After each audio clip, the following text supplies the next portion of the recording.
These women are completely out of touch with reality. And you're right, ABC should wake up. Chaos erupted on The View when Karoline Leavitt dropped bombshell revelations that left the hosts scrambling for cover. The explosive exchange quickly became the talk of the internet, with fans and critics alike dissecting every moment. Democrats in the media are now unloading all their nasty attacks on rising Trump White House star and new press secretary, Karoline Leavitt. Watch this. So, what exactly went down, and why has this moment sparked such a frenzy? Buckle up, because we're breaking it all down. These women are completely out of touch with reality. And you're right, ABC should wake up. The View has never been a stranger to controversy, but this time, they may have bitten off more than they could chew. Karoline Leavitt, stepping into the spotlight with her bold, unapologetic approach, sent shockwaves through the panel. Known for her sharp wit and fearless commentary, she called out the hypocrisy of the hosts, exposing their double standards in real time. And let's just say they did not handle it well. Joy Behar, a self-proclaimed advocate for women's empowerment, probably been put in there because according to Donald Trump, she's a 10. You know that's what it is. Was among the first to go on the defensive. Instead of recognizing Karoline's accomplishments, Joy reduced her success to mere looks. The irony was glaring. How can someone champion women's rights while tearing down a successful young woman in the same breath? The hypocrisy was not lost on viewers, and the backlash was swift. Karoline, unshaken, fired back without hesitation, making it clear she wasn't going to let their bias slide. Meanwhile, Greg Gutfeld from Fox News couldn't resist throwing some well-placed shade at Joy. His signature humor had audiences laughing while also highlighting just how absurd the entire situation had become. These women are completely out of touch with reality. And you're right, ABC should wake up. The internet quickly followed suit, turning the exchange into memes that spread like wildfire.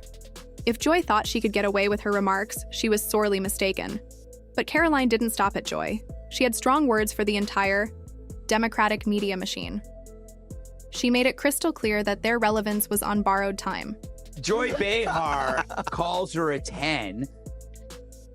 I mean, how dare she objectify a woman with a sexist rating system, but it's such a typical thing from a 1.5. Without their usual propaganda tactics, they would soon fade into irrelevance. And judging by the stunned silence on The View, they knew she was right.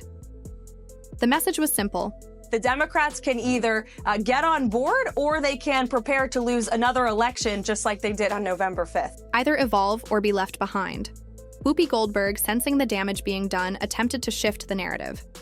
She took on a motherly tone, trying to frame Karoline's stance as intolerant. But Karoline wasn't buying it. In a now viral moment, Whoopi tried to blur the lines between civil rights and wokeness, but Karoline was quick to call her out. Because she said something yesterday that really pissed me off. And that was, she said, there will be no wokeness here. Oh, yeah. Let me explain something to you. Because without that wokeness, you might not have that job. Her precise takedown exposed the flaws in Whoopi's logic, leaving the host visibly rattled. It was a reality check Whoopi wasn't prepared for. The contradictions didn't stop there. If Whoopi was truly committed to empowering women, why didn't she call out Joy for her dismissive comments about Karoline? Women were not invited to that table. Women were not invited to many tables in this nation. The reason we fought and busted our behinds to make sure that you didn't have to worry about this. And now to hear you talk about it and to hear anybody talk about the wokeness was put in place for a reason. The answer was obvious, because their so-called moral compass only works when it aligns with their political agenda. Instead of holding Joy accountable, Whoopi turned her attention to attacking Karoline, doubling down on the same tired tactics that audiences are growing tired of. And just when you thought it couldn't get worse, Whoopi pulled the ultimate deflection, playing the race card.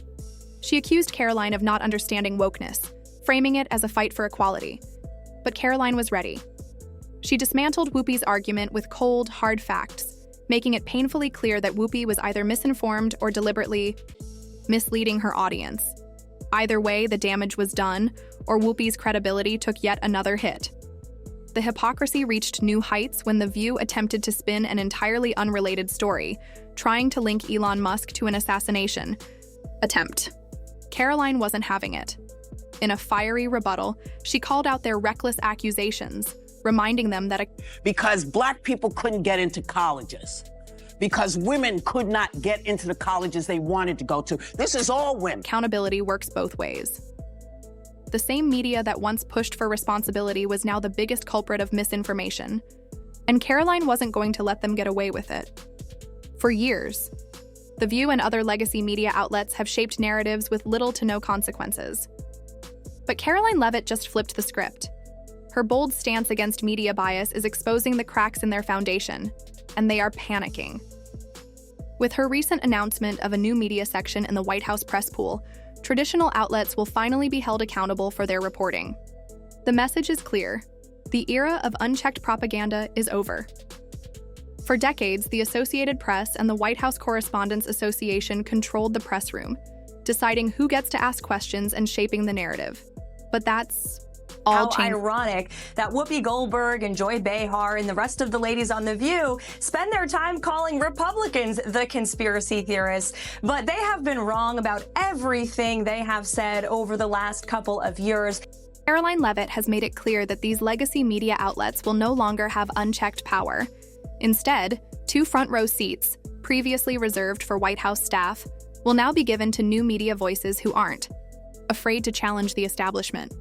And if that wasn't enough to send mainstream media into a meltdown, Leavitt also reinstated press passes for 440 journalists who had been unfairly revoked under Biden's administration.